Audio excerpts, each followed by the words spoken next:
కృష్ణా జలాలు తుంగభద్ర పెన్నా ప్రాంతాలు అంటే దాదాపు గ్రేటర్ రాయలసీమలో ఉన్న అన్ని జిల్లాలు ఒంగోలు వరకు ఉన్న ప్రాంతాలు పెద్ద ఎత్తున నీటి కొరతని ఎదుర్కోబోతూ ఉన్నాయి. అప్పర్ భద్ర, అప్పర్ తుంగ, ఆల్మట్టి ఎత్తు పెంచిన తర్వాత దాదాపు 130 టీఎంసీలు పైన ఆగిపోతే, అట్లాగే రోజుకి 8 టీఎంసీల నీళ్ళు తెలంగాణ డ్రా చేసుకుంటే మనకేమో కేవలం 1 టీఎంసీ 2 టీఎంసీ నీళ్ళు డ్రా చేసుకునే కెపాసిటీ మన దగ్గర ఉంటే, ఇది రాయలసీమ ప్రాంతానికి, గ్రేటర్ రాయలసీమ ప్రాంతానికి తీవ్రమైన నష్టం కలగబోతూ ఉంది. మరొక్కసారి కరువు కోరల్లోకి వెళ్ళిపోతున్నామనే ఉద్దేశంతోనే ఈ రోజున గ్రేటర్ రాయలసీమ వాటర్ ఇష్యూస్ పైన, అట్లాగే రాయలసీమ లిఫ్ట్ ఇరిగేషన్ పైన ఒక task force committee YSR Congress పార్టీగా జగన్మోహన్ రెడ్డి గారి ఆదేశాల మేరకు పనిచేస్తాం. దీనికి ఎవరిని ఉద్దేశించి ఏదో విమర్శల కోసం ఈ కార్యక్రమాలు కాదు. ఈ ప్రాంతాన్ని ఏ విధంగా కాపాడుకోవాలి నేను స్పష్టంగా చెప్పగలను. మేము చదువుకునే రోజుల నుంచి కూడా కృష్ణ విశ్వాన్నప్పుడు స్టూడెంట్ లీడర్గా ఉండేవాడు. చదువుకునే రోజుల నుంచి కూడా కృష్ణా జలాల్ని రాయలసీమకు తరలించాలి, అనంతపురం జిల్లాకు తరలించాలని పెద్ద ఎత్తున ప్రచార కార్యక్రమాలు, ఉద్యమాలు జరిగేవి. నేను very thankful to the Venkataramareddy గారు and his team on that day. మొట్టమొదటిసారి కృష్ణా జలాల్ని జీడిపల్లి వరకు నడిపించుకొచ్చిన వాళ్ళంతా ఇక్కడే ఉన్నారు.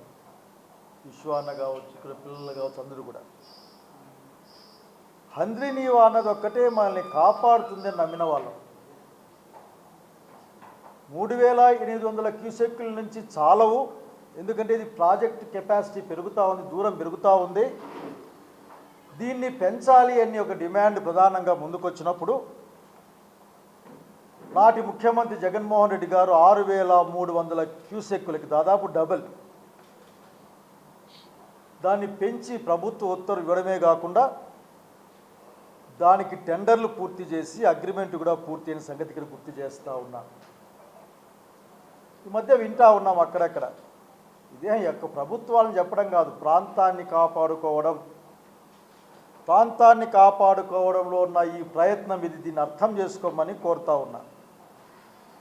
ఎంత ఖర్చు పెట్టినారు, ఎంత ఖర్చు అవన్నీ మళ్ళీ ఖర్చులు మరియు మాట్లాడదాం, జమా ఖర్చులు మాట్లాడదాం. కానీ ఈ రోజున ఈ ఎల్నిలో రాబోతూ ఉంది. ఇప్పటికి 25 టీఎంసీలు తుంగభద్రలో లేవు. 4700 క్యూసెక్కుల నీళ్లు మాత్రమే తుంగభద్ర డ్యాంలోకి వస్తున్నాయని ఒక వార్త. వెంకటరామన్నకైతే అడుగడుగు తెలుసు, కానీ మన దగ్గర వార్తే.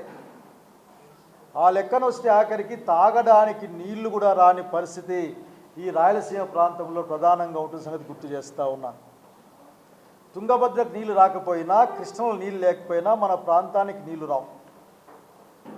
తక్కువ కాలంలో ఎక్కువ నీళ్లు తీసుకుంటేనే అంతో ఎంతో ప్రయోజనం ఉంటుందన్న విషయాన్ని సాగునీటి రంగ నిపుణులు, తాగునీటి రంగ నిపుణులతో పాటుగా వివిధ రాజకీయ పక్షాలు, రైతు సంఘాలు మాట్లాడిన తర్వాత దీని గురించి మాట్లాడాలి, ప్రభుత్వంతో చర్చించాలి, అధికార పక్షంతో చర్చించాలి, అవసరమైతే అందరినీ కలుపుకొని ప్రభుత్వం పైన ఒత్తిడి తెచ్చి మాటలే కాదు చేతుల్లో అది ముందుకు రావాలనే ఉద్దేశంతోనే కార్యక్రమాన్ని చేపట్టింది వైఎస్ఆర్ కాంగ్రెస్ పార్టీ. పెద్దలు వెంకటరామరెడ్డి గారు, విశ్వేశ్వరరెడ్డి గారి నేతృత్వంలో, వెంకటరామరెడ్డి గారి నాయకత్వంలో ఈ కార్యక్రమం జరుగుతుంది. అందరినీ అడిగేది ఒక్కటే, ఇక్కడ ఏదైతే రాయలసీమ లిఫ్ట్ ఇరిగేషన్ మీరు ఆపారో,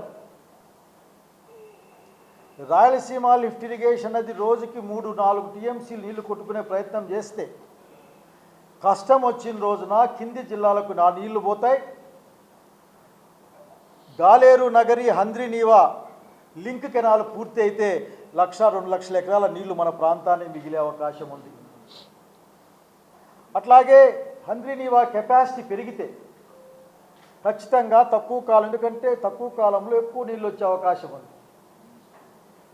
అన్న చెప్పినట్లు స్పష్టంగా ఎన్ని 10 టీఎంసీలు నీళ్ళు వచ్చినా 1 ఎకరా కూడా నీళ్ళు ఇవ్వలేదన్నది ఒక వాస్తవం, కఠోరమైన సత్యం. అది ఒక్క చెరువు కూడా సరిగ్గా నింపలేని పరిస్థితి. కాబట్టి ఈ కార్యక్రమాన్ని ఒక కన్స్ట్రక్టివ్ వేలో మొత్తం గ్రేటర్ రాయలసీమ ప్రాంతంలో అంతా దీనికే పెద్దగా ఆలోచించేది ఏం లేదు. తుంగభద్ర, పెన్న, ఆ చిన్న చిత్రావతి, లేదంటే కృష్ణా దెబ్బతింటే 90% రాయలసీమ దెబ్బతింటుంది. కనుక ఈ కార్యక్రమాన్ని జగన్మోహన్ రెడ్డి గారి యొక్క నాయకత్వంలో మొత్తం గ్రేటర్ రాయలసీమ ప్రాంతం మొత్తం మీద అన్ని జిల్లాల్లో ఈ కార్యక్రమం సాగుతుంది. ఇది ఎడ్యుకేటివ్ ప్రోగ్రాం. ఇది ఎడ్యుకేటివ్ ప్రోగ్రాంతో పాటుగా డిస్కషన్ ప్రోగ్రాం కూడా. దాంతో పాటుగా తగిన విధంగా డెమోక్రటిక్గా ఒత్తిడి తెచ్చే కార్యక్రమం, ప్రాజెక్టులను పూర్తి చేసుకునే కార్యక్రమం కూడా స్పష్టంగా చెప్పాలనుకుంటా ఉన్నాం.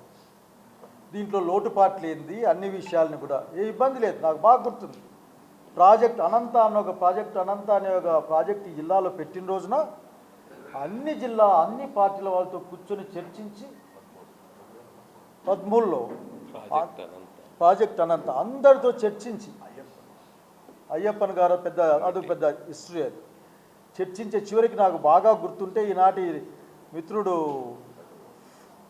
దాన్ని ఆ రోజున పెద్ద ఎత్తున పెద్ద ఆయన రఘువీర రగన్న వీళ్ళందరూ దాన్ని తీసుకొని సంగతి గుర్తు చేసుకుంటా ఉన్నాను. సో ఈ రోజున హంద్రినివాన్ చూడ్డానికి పోతున్నాం. అందులో రైతుల కష్టం, రైతులు చాలా ఇబ్బంది పడుతూ ఉన్నారు. కనుక అన్ని విషయాలని వినడం, చర్చించడం, తగిన సాధ్యాసాధ్యాల విచారం తర్వాత దాన్ని ప్రభుత్వం పైన ఏ విధంగా దాన్ని తీసుకెళ్ళాలి అందరినీ కలుపుకొని ఈ జిల్లాలో ఉన్న అధికార పక్షాన్ని కూడా కోరుతా ఉన్నా నేను. ఈ జిల్లా శ్రేయస్సు కోసం పనిచేసే కాలం వచ్చింది. కంట్లెదురుగా అన్నీ ఎండిపోతాయి.